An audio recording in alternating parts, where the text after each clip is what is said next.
The Magnolia Ball benefits the preservation of Bulloch Hall, where Theodore Roosevelt Sr. married Mittie Bulloch, and their son, Theodore Roosevelt Jr., became the 26th President of the United States.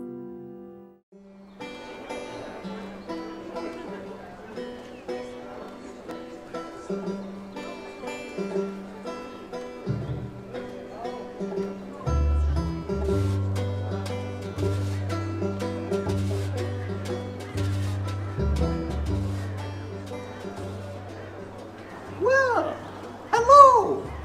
I am so very delighted to see you here today. Please, allow me to show you around the place.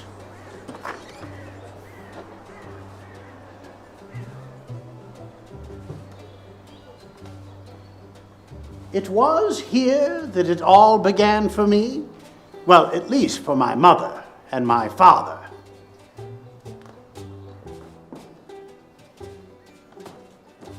It was here in the family home that my mother, Mittie Bulloch, married my father, Theodore Roosevelt. And I stand here grateful that at least in this endeavor, a union of North and South was entirely successful.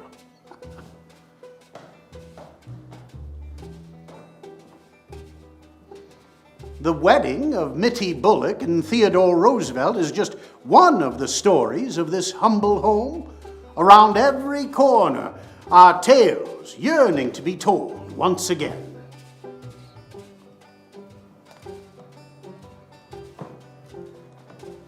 Stories of romance, stories of despair, real stories. Well, if you'll excuse me, I've kept the good people of Roswell waiting.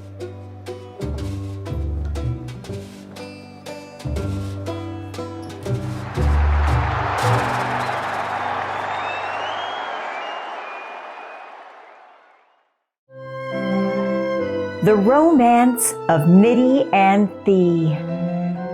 How did a young gentleman from New York meet a Southern beauty? The story begins with a connection between the Bulloch and Roosevelt families. Susan Elliott, Mittie's half-sister, provided the link.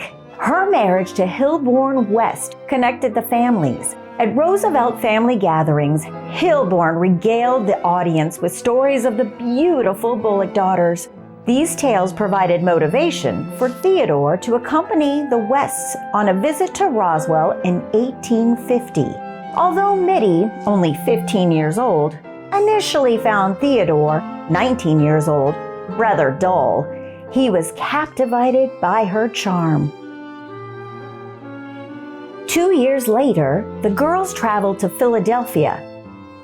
Theodore heard they were in town, and he invited the girls to New York City to meet his parents.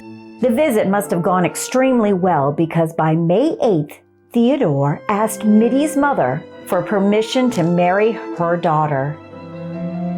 The young couple became engaged, and their courtship continued through letters that took 15 to 21 days to arrive. Thee visited Roswell in June of 1853 and stayed a month. When he left, Mittie penned a letter. Theodore, dearest Theodore, the dreadful feeling came over me that you were indeed gone, that I could no more look into those loving eyes. I could not feel myself pressed against the manly heart which beat so truly for me. I wandered alone, disconsolatory all day. Everything now seems associated with you. Theodore, good night, yours devotedly, Mittie Bulloch. Thee, upon returning home, replied, Dearest Mittie, oh Mittie, how deeply, how devotedly I love you. Do continue to return my love as ardently as you do now. If possible, learn to love me more. I know my love for you merits such a return. Yours, if possibly more entirely than when at Roswell, Theodore Roosevelt. A Bulloch Hall wedding that made history. Finally, on a snowy evening, December 22nd, 1853, Mitty and Theodore were married in front of family and friends at Bulloch Hall. Mitty wore a heavy white silk lace trimmed gown, and she carried a small prayer book given to her by Thea. Her 4 bridesmaids were dressed alike in white muslin gowns with ruffles. The wedding party was on the dining room side of the pocket doors. The doors were opened, and all the family and guests were seated in the parlor. Mitty's cousin, Reverend John Bulloch Dunwoody, performed the ceremony. Thea's oldest brother, Cornelius, and his parents were the only family members that made the arduous trip to Roswell for the wedding. The house was decorated by Daddy Luke with greens and holly. Mom Rose prepared a wonderful evening post-wedding feast where cakes were served that had been decorated at icing parties held by Mitty's young friends.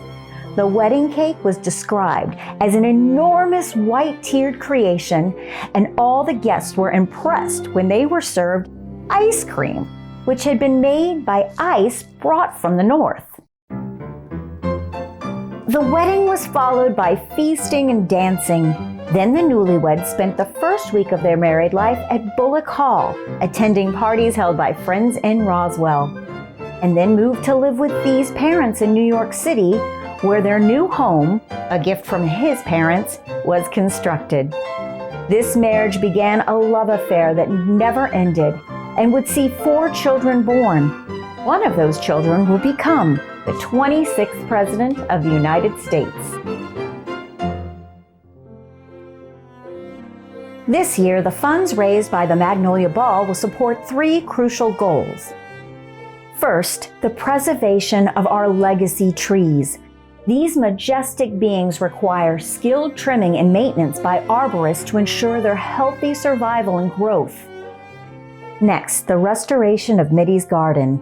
Once a delightful place that attracted visitors, it has now fallen into neglect and is in need of replanting.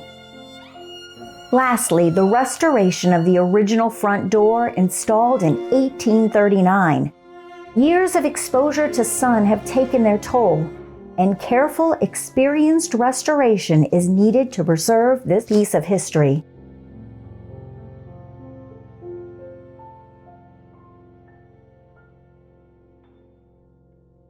The historic significance of Bulloch Hall as Roswell's only national treasure is captured in this recent visit by Paul Milliken of Fox 5 Atlanta.